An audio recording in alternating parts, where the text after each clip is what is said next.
because it's people can record high quality audio, not easily because it's still an art to record well, but the equipment is available and people can record.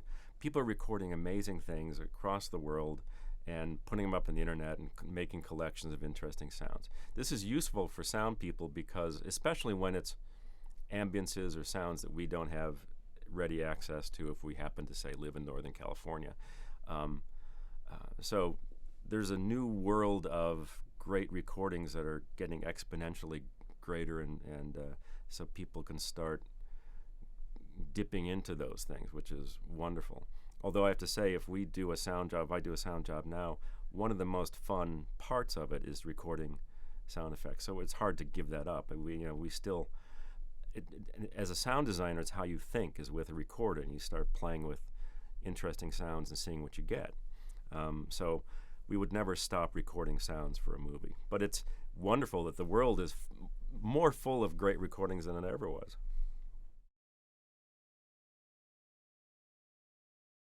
I did Backdraft, so we're doing a lot of fire stuff in Backdraft. I remember coming into a tour Foley stage here at Skywalker Ranch and getting all sorts of weird things. And I was going to superheat them and see what kind of weird sounds they would make. So I got a propane torch and different things, and I would hold a piece of metal and I would superheat. It would make really interesting sounds, and I would forget for far too long that it was hot. So it is when you record sound effects, you're really into, you're kind of listening to the cool sound effect, and it's making this great warping sound. That is so cool. And then about a minute later than you should, you go, ah!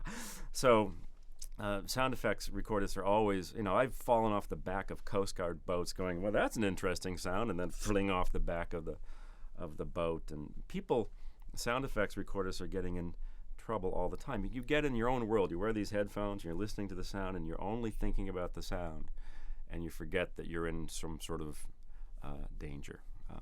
So yeah, we're always looking for the exotic sound. But my favorite thing is finding an interesting sound that's not exotic at all. And I did Casper, which was ghosts, and two best ghost sounds I got. One was our rice steamer. We got this rice steamer, just plug it in, electric rice steamer, and you just put a little bit of water in it and made this ghostly howl. It was great. It was just sort of this wispy, ghostly howl. It was our rice steamer. So that and the revolving door at my Bank of America, if you push it backwards, the little rubber grommet would make this ghostly squeal.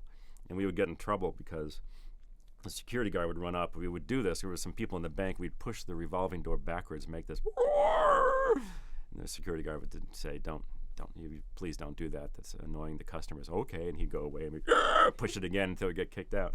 But it's amazing how you can find the most interesting sounds in the most unexpected places.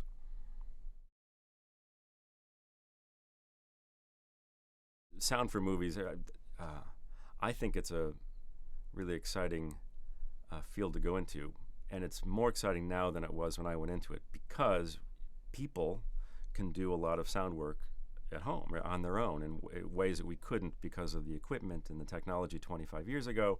You needed dubbers and big consoles and all this big rheostats and stuff that you wouldn't have available at home. And now with a laptop and a setup at home, you can do some sound recording with the digital recorders. I used to take out these big Nagras that cost a fortune and were great but heavy, and now you can go out with one of these and record digital sound and take it home and play with it at home. So if you're interested in sound, you can do it, and there's nothing like doing it to learn how good you are at it and if you like it. So it's the best advice for anyone in film, and for film sound in particular, is start playing, start doing it. It's a great time for people who are interested in film and film sound because you can do so much at home.